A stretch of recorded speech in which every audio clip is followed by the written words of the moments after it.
Shikues nderuar, ju përshëndesim, rikthyer sërish në TikTok për të ndalur tek zhvillimet më të fundit sigurisht në botë, por edhe në rajon. Do ndalemi fillimisht tek presidenti amerikan Donald Trump, i cili deklaroi se armpushimi në Gaza mbetet ende në fuqi, pra pavarësisht tensioneve të fundit në rajon, duke folur me gazetarët në bordin e Air Force One. Pas një vizite në Mar-a-Lago, Trump komentoi gjithashtu dhe mbi situatën aktuale pra mes Izraelit dhe Hamasit.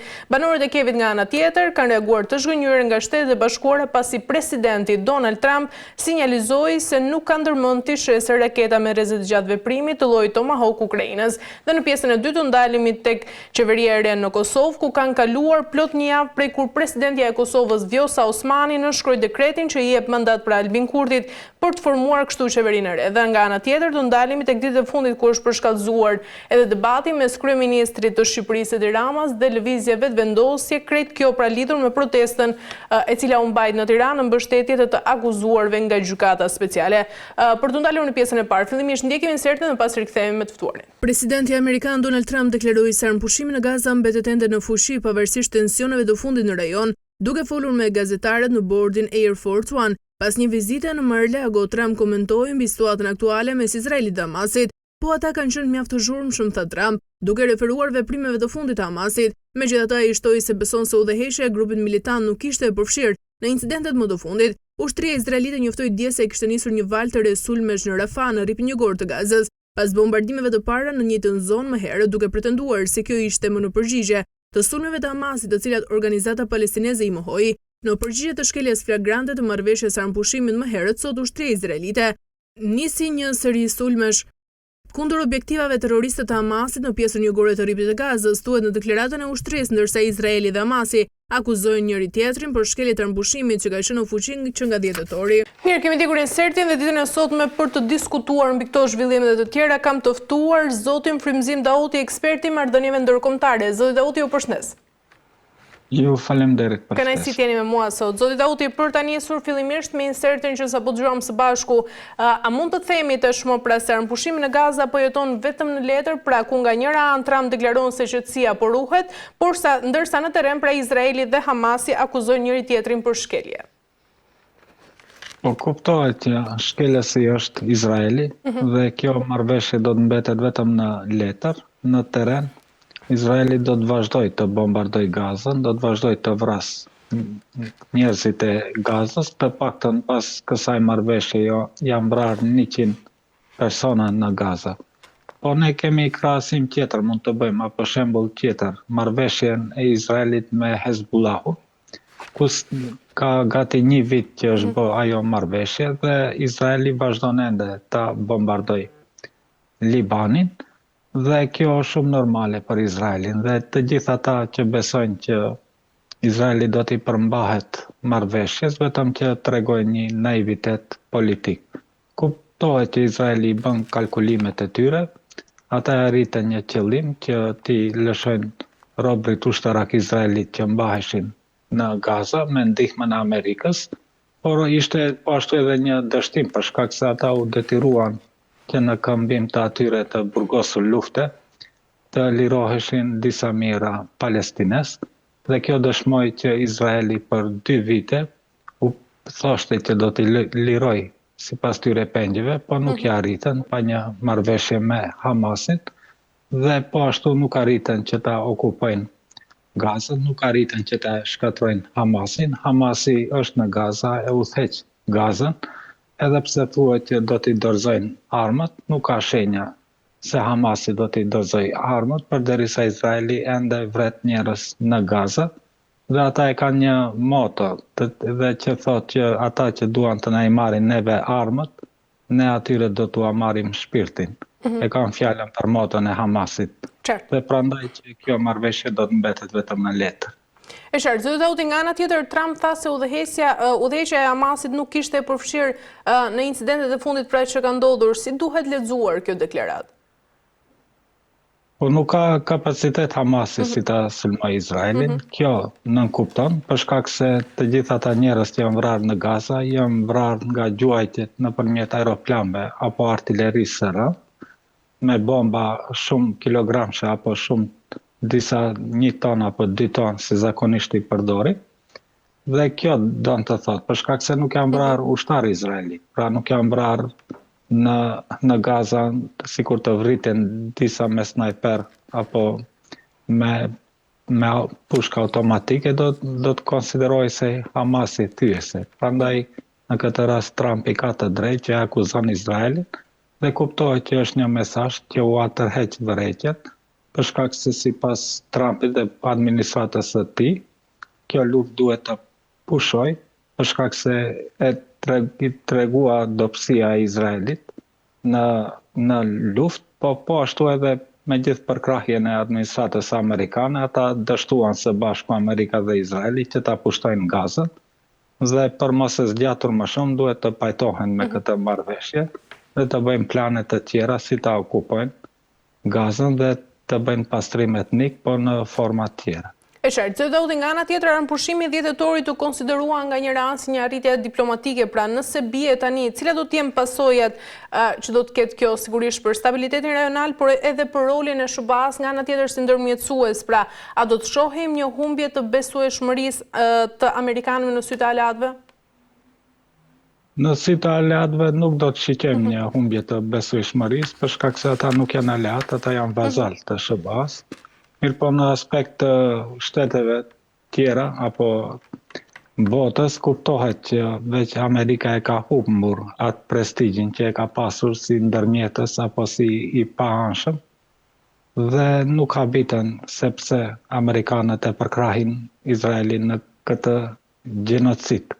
Po, mirë po duhet ta kemi parasysh që Trumpi e përshpejtoi arritjen e paqes për shkak se kishte një obsesion që ta fitoj çmimin Nobel dhe mendonte se kjo ishte pengesa e vetme që ta fitoj çmimin Nobel, megjithatë si duket u vonua gjatë procesit për shkak se Komisioni i Nobelit veç kishin marrur vendim që t'ja japin dikujt tjetër, dhe kjo është po ashtu një zhgënjim për Trumpin, po ai ende është president, ndoshta shpreson që vitin e ardhshëm ta marrë çmimin Nobel dhe përpiqet të bëjë një farë show që në një shfaqet si fjala humanitar apo që e mbështet paqen, mirë po në anën tjetër i sulmon shtetet apo e furnizon Izraelin me armë që të vrasin deri më sot e kësaj dite njerëz të pafajshëm. Pra është një hipokrizi e presidentit Trump dhe administratës amerikane.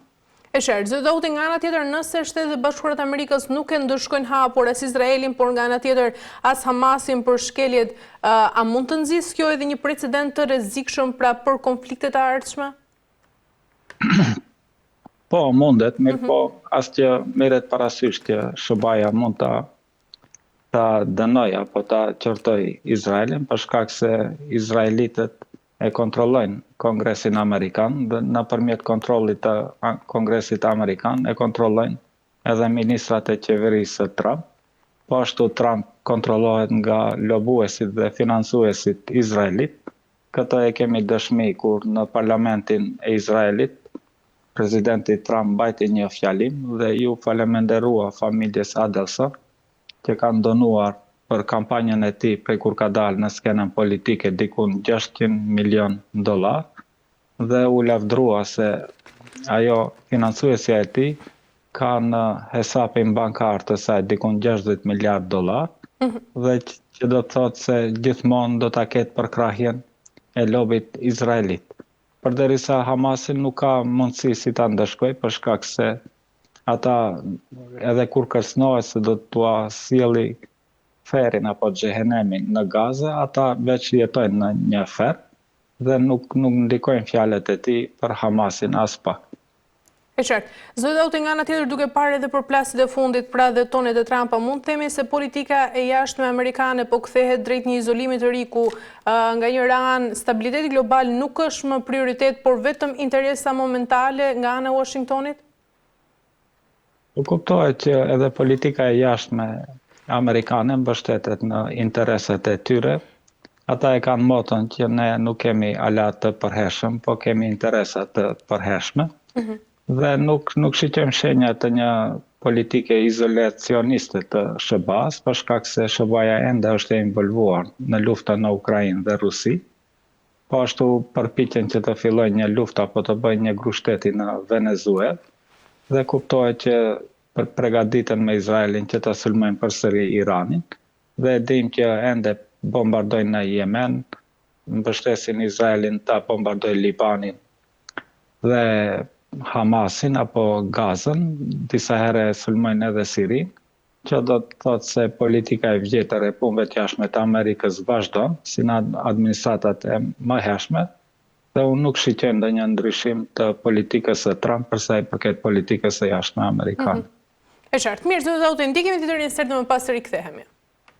Banorët e Kievit kanë reaguar të zhgënjur nga Shtetet e Bashkuara pasi presidenti Donald Trump sinjalizoi se nuk ka ndërmend të shesë raketat me rrezë të gjatë veprimit të llojit Tomahawk Ukrainas. Trump deklaroi të premten se shpresonte se raketat në fjalë nuk do të jenë të nevojshme për përpjekjet për paqen. Ai priti presidentin e Ukrainës Volodymyr Zelenski në Washington në takimin e 5 ballë-për-ballë që nga fillimi i vitit. Ukrainasit besojnë se raketat do ndryshonin rrjedhën e luftës dhe do ta detyronin presidentin rus Vladimir Putin të ulen në tryezën e negociatave. Ndaj dhe retorika e Trump shkaktoi zhgënjim në radhët e tyre. Besoi se gjitha ishte një lojë, por neve do të na duheshin ato raketa për të dhënë fund kësaj lufte.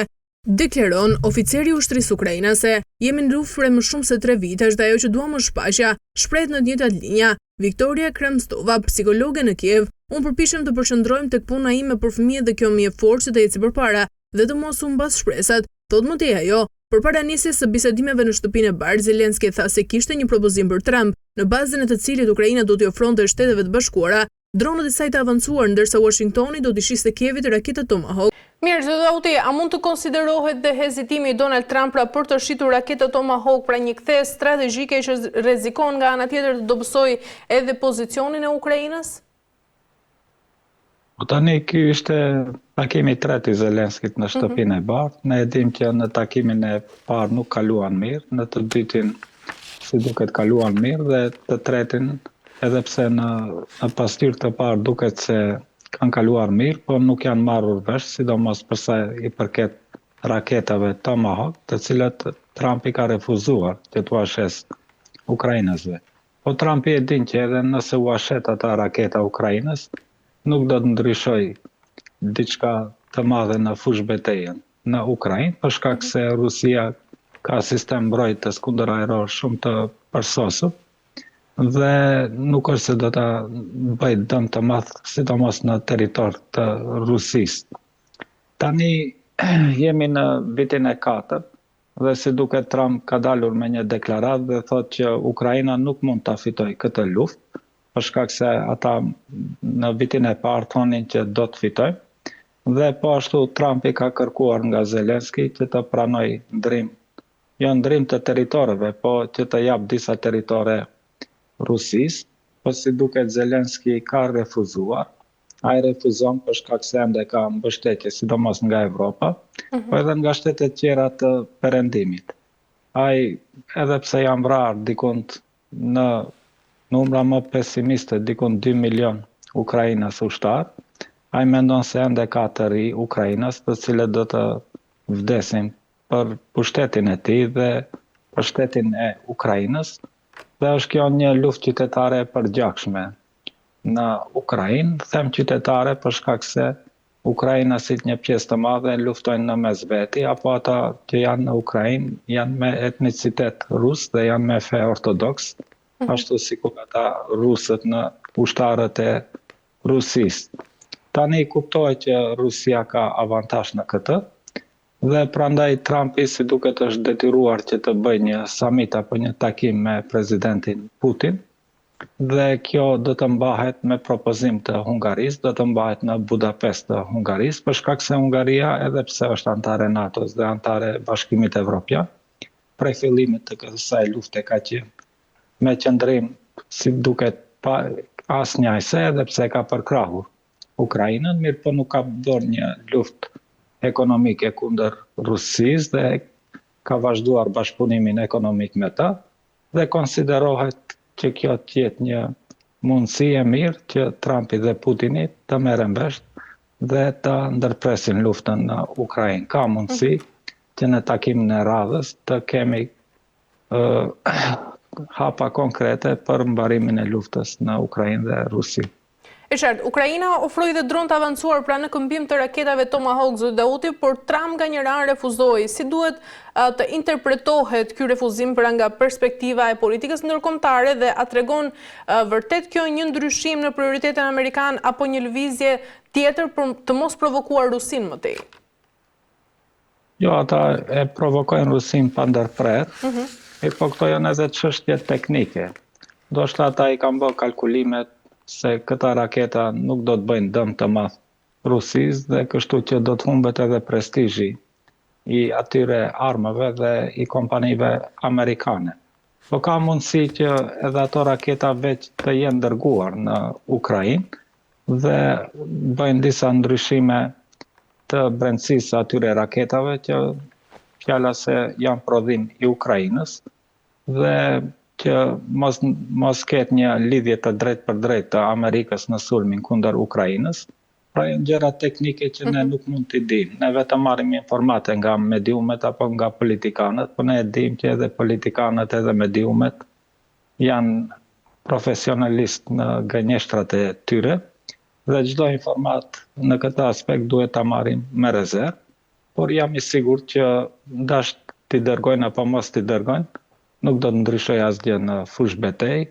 Rusia do dalë fitimtare në këtë luftë. Dhe është çështje e kohës kur do të kapituloj Ukraina dhe të tërhiqet mbështetja e Unionit Evropian dhe e SBA-s për shkak se nuk mund ta mbajnë këtë barë financiare që e mbështesin Ukrainën. Kuptohet që më shumë vuan populli i Ukrainës dhe sa më shpejt që të përfundoj kjo luftë, do të ishte mirë për ata 10 milion banor të Ukrainës. E qartë, zoti Dauti, a mund të themi se kanë negociata të fshehta mes Rusisë dhe Amerikës pra kur Trump thotë se nuk dëshiron që raketat të jenë të nevojshme për paqen?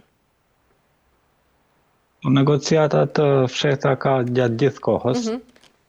Pra ata nuk bëhen nëpërmjet presidentëve, po bëhen nëpërmjet ambasadorëve të tyre apo të dërguarve special. Po pse jo edhe të shërbimeve sekrete.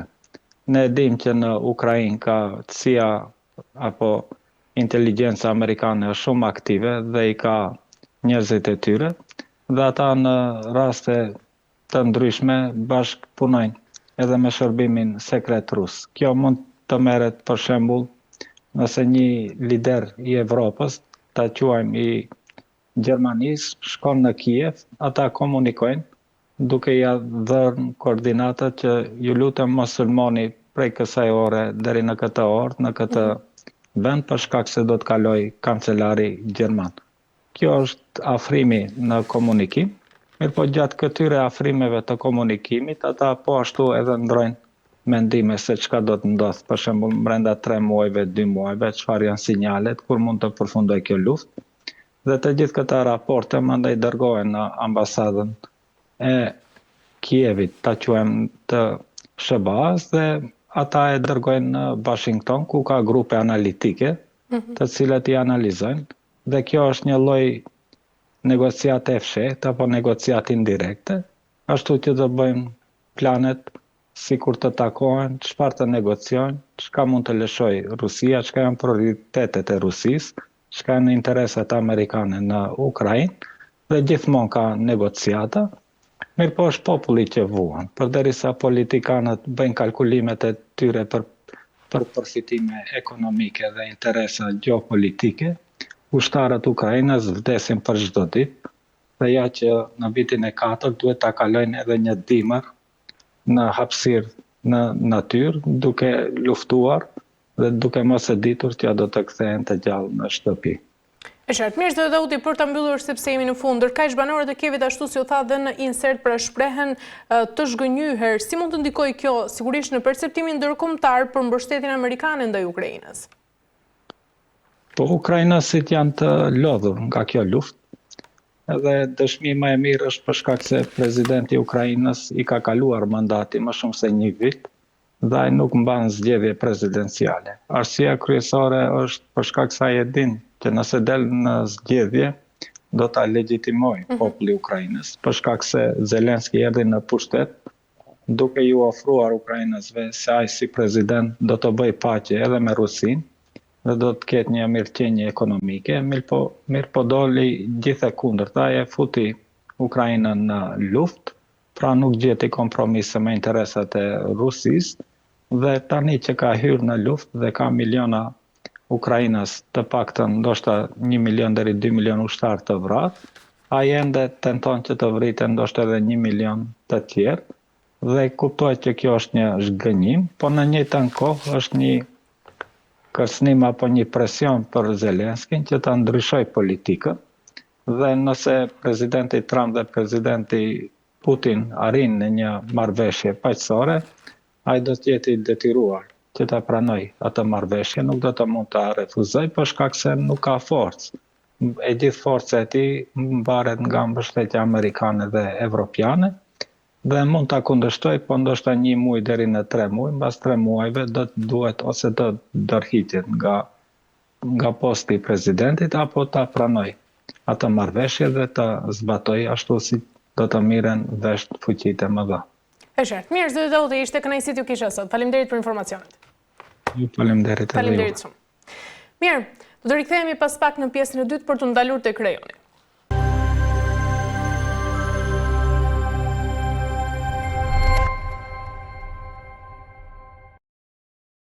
Mirë të nderuar teleshikues, jemi rikthyer sërish në pjesën e dytë ku do të ndalemi tashmë tek Kosova dhe Serbia. Fillimisht do ndjekim insertin dhe pas rikthehemi. Kanë kaluar plot një javë që kurse presidentja e Kosovës Vjosa Osmani nënshkroi dekretin që i jep mandat Albin Kurtit për formuar qeverinë e re, që nga ajo kohë deri më sot kreu lëvizjes vetvendosje, partia e cila doli e para në zgjedhjet parlamentare të 9 shkurtit nuk ka ndërmend asnjë hap për formimin e institucioneve të reja. Për analistin politik Agon Maliqi, kjo situatë është çuditshme, me që në vlerësimin e tij Albin Kurti po dëshmon se nuk ka për synim krijimin e institucioneve të reja, por po kërkon të shkojnë në zgjedhje të jashtëzakonshme. Në këtë situatë Maliqi beson se partitë politike duhet të votojnë një qeveri teknike, e cila do të miratonte buxhetin e vitit 2026, si dhe marrëveshjet ndërkombëtare që kanë mbetur peng. Mandatari ka plot 15 ditë kohë për të dorëzuar përbërjen e qeverisë dhe për të kërkuar miratimin e saj nga kuvendi. Qeveria e propozuar duhet siguroj të paktën 61 vota nga 120 deputet të mandatuar. Në rast se nuk arrihet kjo shumicë, presidenti Osmani ka detyrimin që brenda 10 ditësh të zhvillojë konsultime të reja me partitë dhe të vendosë për mandatarin me gjasat më të mëdha për formimin e qeverisë. Mandatari ka pastaj edhe 15 ditë të tjera për të dorëzuar përbërjen e re të kabinetit. Nëse qeveria nuk mund të formohet as pas përpjekjes së dytë, kushtetuta kërkon shpalljen e zgjedhjeve të reja brenda 40 ditësh. Mirë, kemi ndjekur insertin dhe sot për të diskutuar mbi këto zhvillime dhe të tjera kam të ftuar deputetin e Partisë Demokratike të Kosovës, zotin Isem Berisha. Zoti Berisha, ju përshëndes.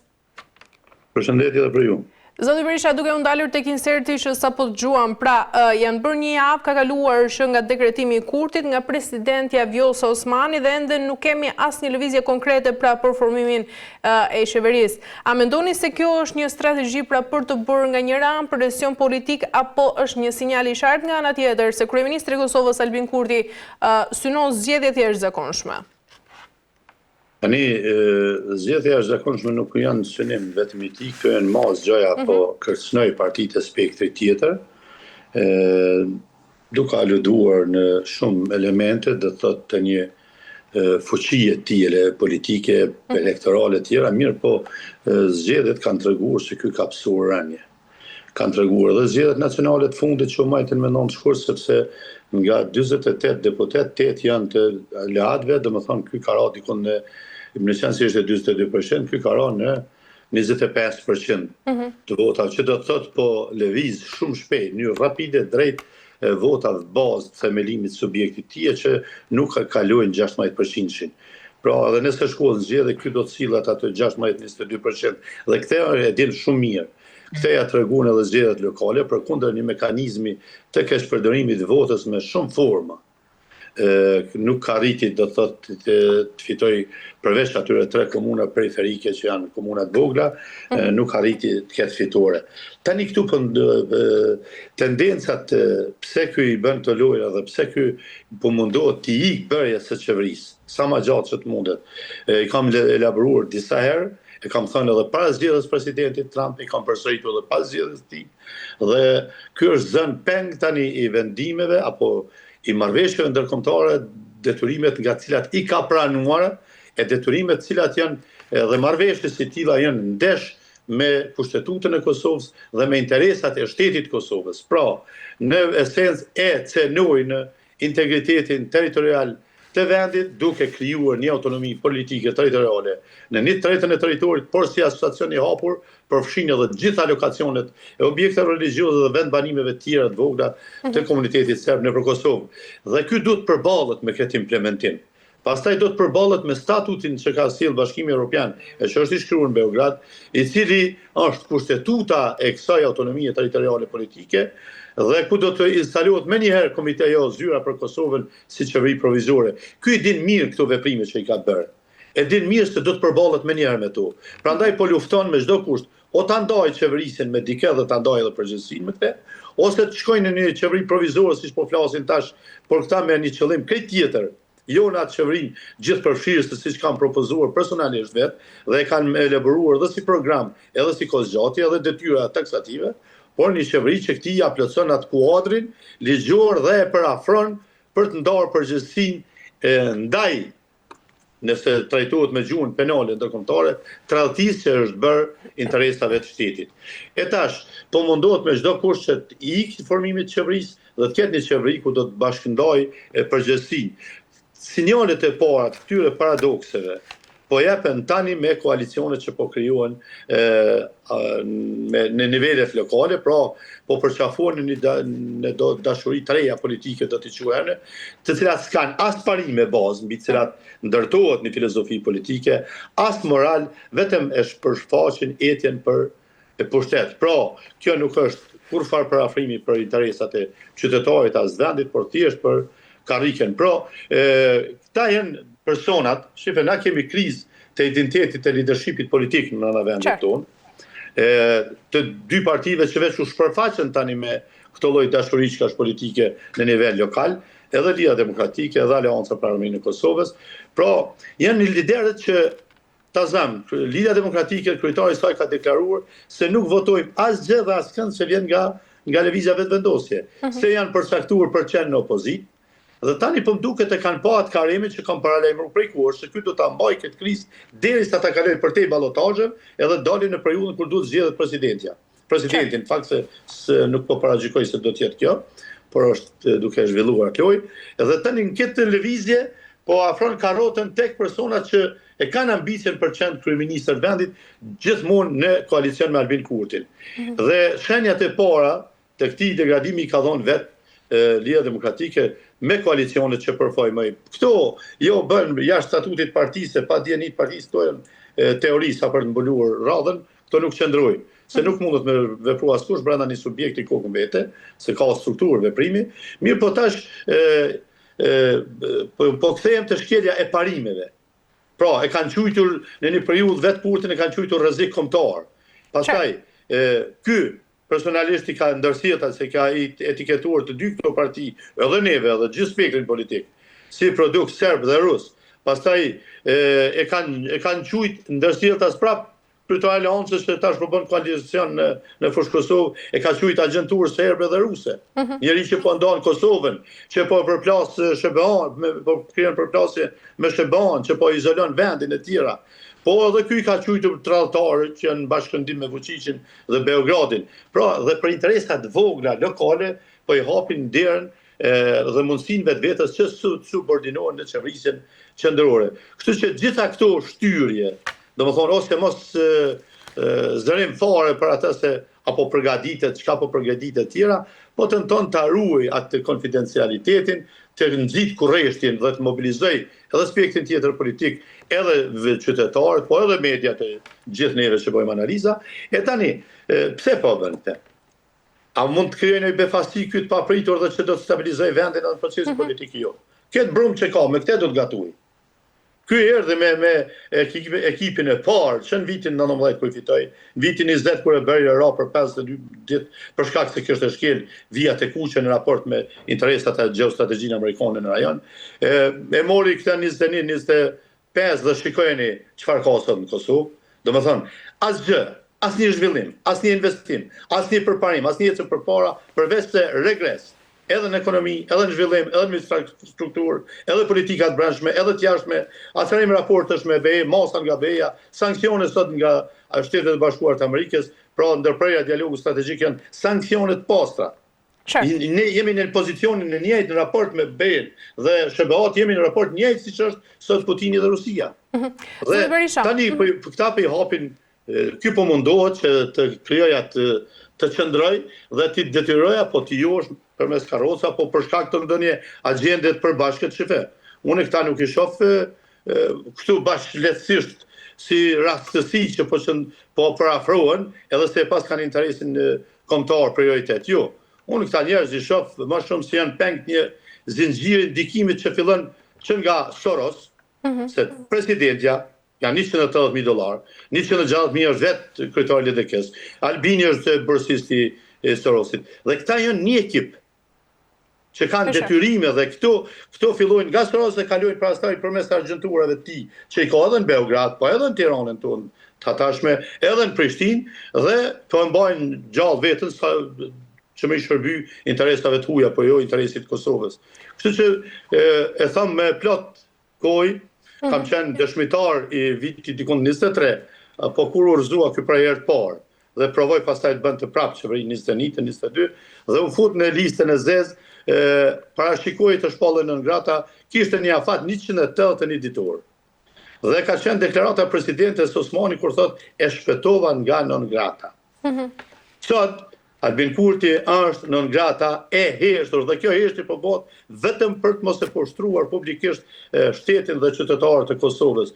Pra, këta partitë që janë po fillojnë të shfaqin këso farë hipokrizisë të ofru për koalicione ku ta diune, po i japin oksigjen për mbijetesë në kurrë të interesave të shtetit. E kjo mendoj se është një situatë kur rolin kryesor tani duhet me marrë qytetarë, sepse kjo nuk është politik, po kjo është një lloj dorëzimi. Pra tregtia e ulët me dignitetin kombëtar dhe në këtë lloj pes do ta quaj, nuk dallohen më të majtë djathtë, ka vetëm përfshirë dhe ka të nënshtruar, cili është cili veç po dihet. Pra janë pengja atij zinxhirit përbashkët që i dirigjon që nga lidhjet që kanë me Sorosin e deri tek politikat, të cilat sot po hetohen në SBA, hapur po flet presidenti Trump për hetimin e ndikimit të politikave dhe unë besoj se Kosova më spaku ka nevojë për këtë lloj dashurie politike dhe ka nevojë, është jetike që sot ketë një katarsis politik, një katarsis kombëtar për të shpëtuar një herë mirë nga kjo strukturë. Unë s'po predikoj këtu të ketë ndonjë luftë apo ku ta diun civile apo çfarë pretendon Albin Kurti dhe postionon ta çoj popullin në drejtim. Por një bashkim për të mbrojtur dignitetin e shtetit dhe aleancën që kemi me Shtetet e Bashkuara të Amerikës. Nuk ka më kohë kompromisesh. Ajo kohë ka mbaruar me Kurtin, është provuar tash sa vite. Kanë provuar amerikanët nga politikat nga më të ndryshmet për ta shpëtuar situatën në emër të Kosovës, duke paralajmëruar se po shkelet demokracia, po devijohet kursi i demokracisë dhe këta kanë quajtur si interferim në politikën e brendshme. Imagjino referohem deklaratës së presidentes vendit, ne jemi shtet sovran dhe marrim vendime sovrane në raport me kënd, me Shtetet e Bashkuara të Amerikës. Pra, po shihet se kjo klasë politike gjithë këto vite liri nuk po reformohet dhe unë mendoj se është populli ai që duhet ta reformojë këto me votë edhe me një lloj mos dëgjueshmërie qytetare apo një refuzim total çdo mashtrimi të ri politik që po pretendohet të bëhet tash me formimin gjatë të qeverisë Kurti 3. Pra duhet të kthehemi tek parimet e shnosha me të cilat është ndërtuar demokracia e Kosovës me asistencën direkte të Shtetit Bashkuar të Amerikës, edhe vendet demokratike të Evropë dhe në mesi të përhershme që kemi ruajtur me SBA duke respektuar gjithmonë ndershmërinë politike. E qartë, zoti Berisha, shumë të tjerë sugjerojnë edhe krijimin e një qeverie teknike, pra sigurisht tu për të miratuar buxhetin dhe marrëveshje ndërkombëtare, të cilat ashtu si e tham kanë mbetur edhe pezull. Ju si shikoni këtë ide pra nga pozicioni i PDK-s dhe a do t'jeni ju që do ta mbështesni një qeveri teknike në këto rrethana që jemi aktualisht? Çfarë? Qeveria teknike nuk është zgjidhja. Qeveria teknike është ruajtje status quo-s dhe çka po flitet? Miratimin e buxhetit, cilit buxhet? 3.6 miliard ka qenë buxheti i fundit. Qartë. Le të ma thonë një investim 1 milionsh. Sepse s'ka pas institucione. Qeveria ka qenë kujdestare, filloi ajo me aloku buxhete me dhon Shabodin e 100 euro, shate studentat e paku për familjet nevoje ku ta di une. Po këto janë abuzim me buxhetin. Gjykata Supreme e Kosovës i ka nxjerrë jashtë loje, i ka qujtë jashtë ligjshëm. Nuk kanë guxim, ju e pat, institucione dhe shtete serioze, ishte përfaqësuesi i NATO-s, ishte përfaqësuesi i Bashkimit Evropian e të tjerë, nuk e takuan në objektet e qeverisë, sepse ata kanë kulturë shtetërore dhe institucionale. Nuk futet në objektin e qeverisë me një person se gjykata e vet supreme i ka thënë, ti guxon me u fut aty, është abuzim. Qartë. Tani, këta abuzojnë sepse e dhunojnë shtetin. Abuzojnë sepse nuk ka qytetarët e Kosovës që kanë humbur dinjitetin. Për shkak të lodhjes nga çështjet sociale, varfëria, mos perspektiva, ikja, të rinjt nuk mendojnë më për dinjitetin personal dhe dinjitetin familjar dhe kombëtar e shtetëror, por shohin si ta bëjnë një zgjidhje të shpëtojnë nga kjo shoqëri, ky pushtet që është krijuar në Kosovë. Dhe prandaj ky abuzon me shtetin se s'ka kush i del tek porta. Nuk ka qytetarë që e rrethojnë kuvendin, 24 orë ju japin ultimatum ose i fusin në kontat mbeturinave. Prandaj ka rënë dinjiteti qytetar. Shoqëria civile janë të kapur. Un kam pa një sinjal, një fije shpresë kur dolën me ato karrigat, thashë se po vënë lëvizje. Por jo, jetë të kapur në çka? Në do buxhete që duhet m'ia dhon ministritë ku ta diunë do projekte do sene. Për ka 10.000 euro, 15.000 euro e lojnë e shesin me shtete, me pushtete, me dinjitet. Prandaj Kosova është në gjendje kritike, prandaj dhe i thash ato çfarë i thash se ne duhet t'i kthehemi parimeve të ndershme mbi të cilat e kanë ndërtuar shtetin dhe të respektojmë paralajmërimet e Shtetit Bashkuar të Amerikës, që e kanë parë se po devijon Kosova nga kursi demokratik. Çka duhet më tepër? Me u thonë këtyre liderëve politik, këtyre partive, se sa Shtetet e Bashkuara të Amerikës thonë po kërkojmë lider tjetër. Ky nuk bën. Ky përbën rrezik për interesat e Kosovës dhe të SBA-ve në rajon. Dhe çka duhet më na thonë tjetër? Me na shpall në ngrata apo më na thonë, më na i çel letrat e mi pana se ky njeri realizon ambicjet e atyre që nuk e shohin Kosovën shtet? E që lidhen me këtë projektin e ri të Euroasiatik, të Rusisë, Kinës, të Brazilit? BRICS-in. Pra, na jemi në situatë kur kemi problem, jo vetëm me krizën e identitetit të leadershipit, që janë peng i të kaluarës tyre dhe instruksionet që marrin drejt për drejt nga Sorosi që janë buxhetuar, e pranove dhuratën, e humbet të drejtën. Kështu na mësonin drejtësi. Dhe këta zotëri kanë pranuar dhuratën, janë produkti i Sorosit. Dhe këta do të shohin me ato politikat e zhberjes së shteteve duke krijuar korporata të mëdha ku nuk ke identitet. Prandaj edhe ju flen kjo situatë që kanë krijuar në raport me Serbinë, ku s'kemi as ratifikim kufish, as marrëveshje finale, edhe luajnë rolin sikur gjithçka është okay, ja na kemi koprën, cili veri. Se po kalojmë nga tema në temë. A krijuam pretekstin? E krijuam pretekstin. Futem atëherë reciprocitetin nëse të kujtohet, Shtetet e Bashkuara na thonin, na jepni afat edhe një muaj. E që ne u deshte atëherë ish kryeministri Haradinaj, t'ju jepte edhe një vit se po ta kërkojnë Shtetet e Bashkuara. Ata të kanë ndihmu me u liru, kur ata kanë menduar se ti duhet me u liru.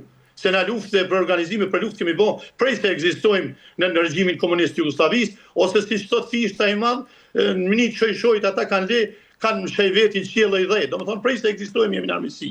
Por asnjëherë të arritën fitoren derisa Amerika nuk vendosi.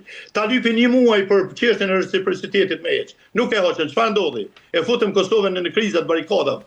Arrestuam një policë dhe u larguan të gjithë serbët nga të gjitha institucionet e Kosovës. I humbën 5 vite të shit patriotizëm në veri, futën makinat policisë me uniformat policisë, pastaj deleveshu civile dhe po pim kafe në veri. Si bën këto improvizime në dëm të sigurisë kombëtare dhe të interesit shtetit? Këto vetëm armiqtë të vendit e bojnë. Kështu kanë vepruar ministri Fesla, ai tjetri ai i minoritete, çfarë është ai Krasniqi, derisa Kfori ka kapur makina dhe i kanë kthyr brenda. S'kan dashur na degeneruar me qit publikisht, se këta kanë sunduar dhe median. Pra, edhe çfarë kemi sot mas 5 viteve apo 6 po bën që bën këto farë heroizma, patriotizma në përveri. E kemi pra një Kosovë ku tani me zgjedhje të rregullta, nuk na u heqën masat sankcionuese të BE-s për shkak sipas marrëveshjes së Bratislavës, që ishte deeskalimi, sepse s'leje Serbia me bë deeskalimin, s'na la me bë referendumin, se tani ja kem kriju vetë një çasën me pengu procesin shtetëror të Kosovës. Sot me zgjedhje po kthehen të gjithë në institucione. Tani ati zotërisë që komandonte si zëvendës komandant atje Elxhani në veri, i vjen drejtori serb aty se është parashikuar me ligj atje me qenë serb. Dhe çka përfituam na për 5 vite? përveç sankcione nga BE dhe sankcione nga Shtetet e Bashkuara të Amerikës dhe izolim total të vendit. Çka përfituam 5 vite? Cili është ai patriotizëm? Cila është ajo liri dhe shtrihje e pushtetit në veri? Urnota shtrihja e pushtetit. Çka nëse vinë ata nesër në komuna e ta heqin flamujën e Kosovës, e ta vendosin të Serbisë? Çfarë do të bëjmë? Pra shifje ku kanë fut vendin kjo klos. Prandaj e bëra thirrën se këtu qytetarë duhet ta shfaqin forcën e dinitetit tyre, s'po them forcën e revolucioneve në shamia të kuqe që ka bërë Albin Kurti me kallë institucione, me sulmu policinë. Jo, janë produkti i gjakut ton, i djersës ton, i sakrificës të popullit. Por forcën e dinitetit tyre të bllokohet qeveria, nuk mundet as shteti as kërkush kundër popullit, se në fundit edhe shteti është popull. Zotë Berisha, çfarë ndodh? Këta duhet t'i heqim me mjetin vot dhe forma tjera pa dëgjueshmërie nga institucionet dhe ta shpëtojmë Kosovën dhe vetveten tonë nga kjo ku po e çojnë Kosovën ta.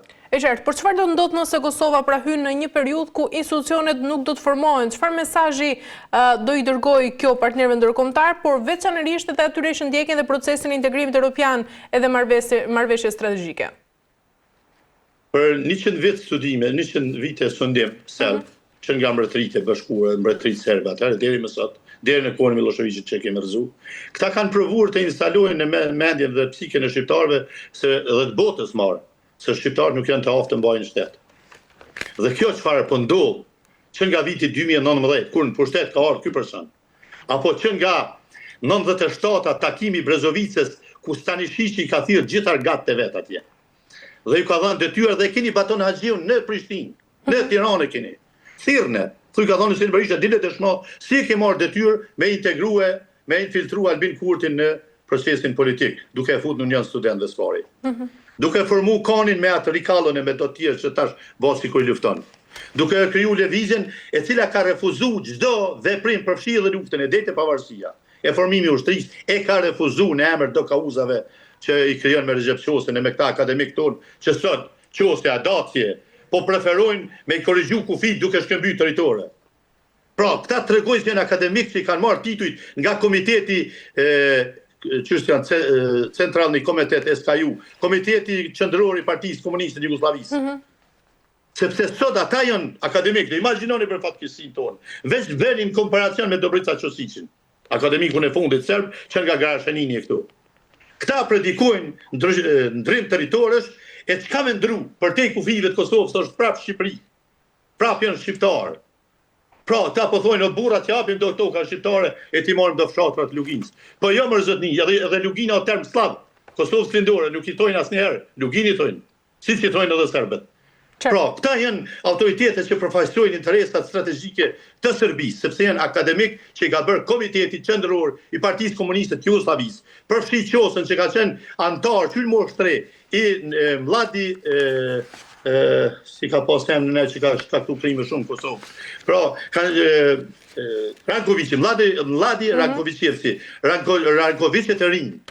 Synimi i tyre ka qenë eliminimi i kulturave komsive, do më thonë edhe një shqiptarve, dhe krijimi i kulturës jugoslave. Dhe tani vjen ky Recep Qosi, e ai dati tjetër që nuk shkon atje në Preshevë, e më u bë deputet në Parlament Serbisë, e aty më bë luftën për shqiptarët, po vjen do më na bë rrugovën tonë në Kosovë.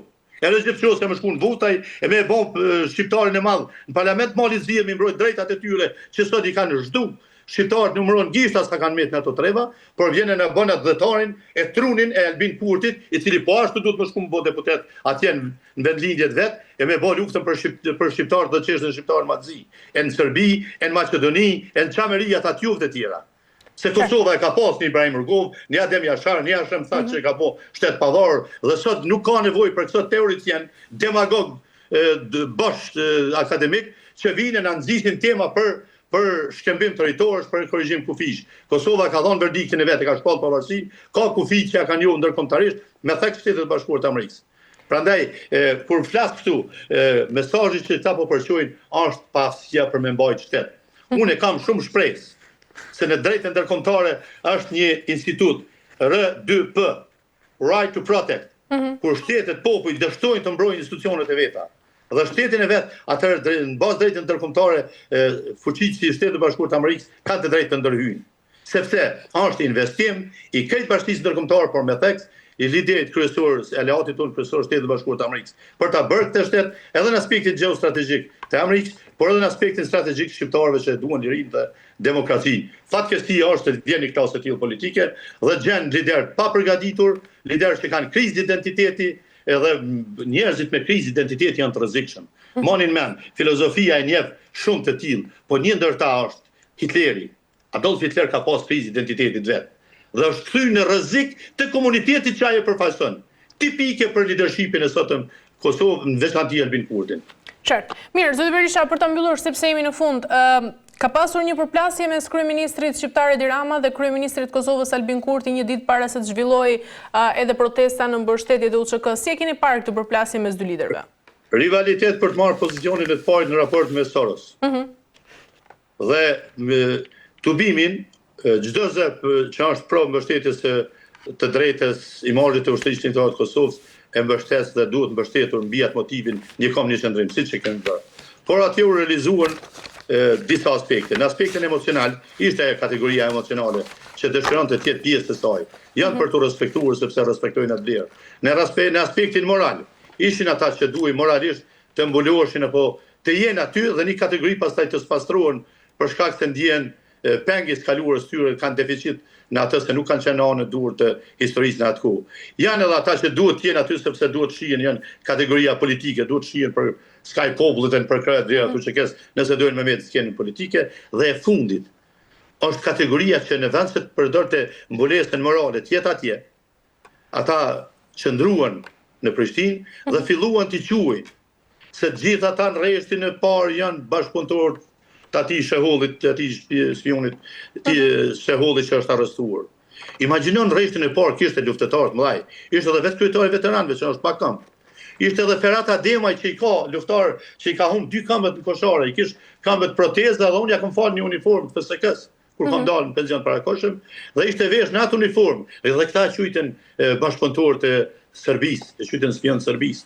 E quajten Ali Ahmetin një shehull në liri. Një njeri që është ABC-ja organizimit të krejt deri te lufta, sikur të kishte qenë i dyshim sipas këtij spionit dhe antarit të organizatës Syri i Popullit, organizatorit të gjitha vrasjeve në perëndim gjatë regjimit jugosllav në emër të UDBA-s, dhe tani me Syrin e Popullit ju e dini atë idenë për të bërë Hashimin edhe krejt leadershipin, profesor doktor që titulli doktor tash i kanë marrë gjithë këta lakejt për rreth Albinit, sepse ju duan për mbulesë, por sa drejta më baja. Dhe e qun Ali Ahmetin shehullin liri. A ka fyri më të madhe? Një njeri që ka qenë të gjithë hapat e procesit deri tek pavarësia ose tek karakteri deri tek të drejtat e shqiptarëve në Maqedoni, duke u kthyer në element shtetformues atje. Të cilën tani po e rënojnë pikërisht argat e Albinit. Imagjinoni Kërçova që kur s'ka qenë udhëhequr nga Maqedon, tani ran dur tyne me mbështetjen e këtij far organizimit Vlena, çai thonë që ka kriju Albin Kurti. E në Shqipëri nuk arritje, sepse Edi Rama me gjithatë është shumë i madh në krahasim me këtë, jo vetëm fizikisht, se si vjen as të rripi, por edhe në aspektin e veprave që ka bërë për shtetin, në aspektin politik. Prandaj, në vend se të liderët e 3-4 shtete ku jemi të shtirë, të bashkohen, të kemi një strategji të përbashkët, jo për bërë invazion në shtete të tjera, por aty ku kemi kriju identitet, ta forcojmë, ta fuqizojmë, aty ku i kemi shqiptarët ende në Sanxhake, në Kosovë lindore, të rënuar, të shtypur, e në Qamëri që jau kanë shkuar dhe identitetin edhe e varët, aty të luftojmë t'ja u kthejmë identitetin. Ta ndërtojmë identitetin e tyre politik dhe territorial, aty ku janë. E jo të kërkojmë bartjet qytetarëve nga Lugina Preshevës në Kosovë, siç ka bë presidenti jon në ka sjell letër, dokument në Komisionin për Siguri dhe Mbrojtje që procedurat për dhënien e shtetësisë për shqiptarët e Kosovës lindore të shkurtohen më njëherë. Dhe t'ju jepet më njëherë shtetësia. E dini çfarë është kjo? Në vitin 45 deri në vitin 51 në Shqipëri kanë jetuar gjithçamt. I ka mbajtur mendima krejt Mbretëria e Bashkuar. Në vitin 51 Partia Komuniste Greke ndërhyn tek Partia Komuniste e Shqipërisë dhe kërkon që t'ju jepet shtetësia të gjithçamve. Dhe u japin shtetësinë. Çfarë ndodhi? U zhdukën çamt. Sepse u bën shqiptar Shqipërisë, e humbën shtetësinë e greke, u ashuan adresa sepse ligji e ka një limit kohor sa guxon me nejt pa u lajmëruar fare në adresë tonë në shtet tjetër dhe u shuan adresat, i humbën pronat, e humbën identitetin qam në Greqi dhe mbeten shqiptar Shqipërisë dhe sot i kanë në Turqi, i kanë në për krejt botë.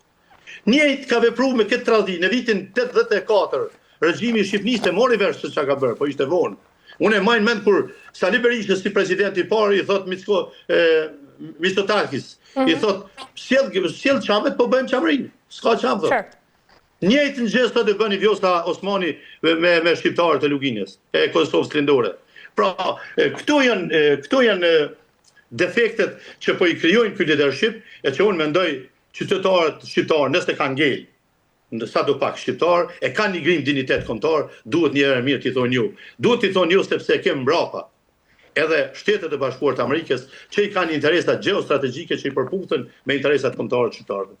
E qartë. Mirë, zoti Berisha, ju falenderoj për gjitha informacionet, ishte kënaqësi. Faleminderit për interesin. Mirë, ishim me zotin Isem Berisha, do të bëjmë tashmë një përmbledhje të shkurtër se çfarë diskutuam në pjesën e parë dhe çfarë diskutuam në pjesën e dytë. Ndalëm nga lindja e mesme ku armpushimi në Gaza po vihet sërish në provë dhe nga kevi zhgënjur nga refuzimi i Trump për raketat Tomahawk deri tek politika brenda Kosovës, ku Albin Kurti akuzohet për heshtje në formimin e qeverisë së re dhe për plasje dramatike mes kryeministrit të Kosovës Albin Kurtit dhe Ramës, pra i shëndes edhe tensionet në Ballkan. Ne me kaq po mbyllim për ditën e sotme, bashkë do të shihemi sërish ditën e shtunë.